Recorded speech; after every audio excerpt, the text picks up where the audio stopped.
Primary শিক্ষক নিয়োগ মামলা নিয়ে এই মুহূর্তের বিরাট বড় আপডেট। আপনারা জানেন 2014 সালে টেট উত্তীর্ণদের 2016 সালে 42,949 জনের নিয়োগ করে প্রাইমারি বোর্ড। তো দীর্ঘদিন ধরে এই নিয়োগ প্রক্রিয়া নিয়ে নানান জটিলতা রয়ে গিয়েছে। তো সেক্ষেত্রে বিচারপতি দীর্ঘদিন থেকে বলে আসছিলেন যে এই নিয়োগ প্রক্রিয়ায় প্রচুর দুর্নীতি হয়েছে। তো প্রাথমিকের একটি মামলায় মামলাকারীদের তরফে বলা হয় যে 2016 সালে নিয়োগ প্রক্রিয়া যেভাবে প্রচুর সংখ্যক বেআইনি নিয়োগ করা হয়েছে তাতে পুরো প্যানেল বাতিল করা ছাড়া উপায় নেই।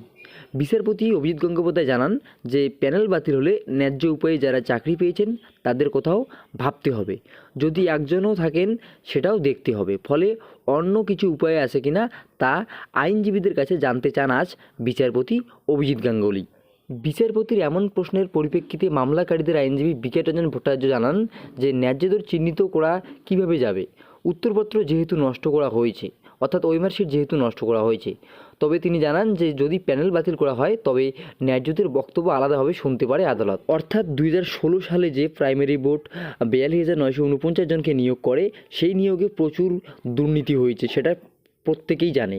তো এর মতো পরিস্থিতিতে বিচারপতি দেখছেন যে এই পুরো নিয়োগ প্রক্রিয়া অর্থাৎ পুরো প্যানেল বাতিল না করা ছাড়া উপায় নেই। কিন্তু বিচারপতির মনে প্রশ্ন, এই যে 42,949 জন যে নিয়োগ করা হয়েছে সেক্ষেত্রে কিছু যোগ্য প্রার্থীও রয়েছেন, তবে পুরো প্যানেল বাতিল করা হলে কিছু যোগ্য প্রার্থীও বাদ যেতে পারে। এই নিয়েই চিন্তায় রয়েছেন বিচারপতি অভিজিৎ গঙ্গোপাধ্যায়। তাই তিনি জানান আগামী 3 দিন ধরে মামলার সব পক্ষের বক্তব্য তিনি শুনবেন এবং তার পরবর্তীতে এই মামলার পরবর্তী শুনানি রয়েছে 4 এপ্রিল অর্থাৎ আগামী মাসের 4 তারিখ।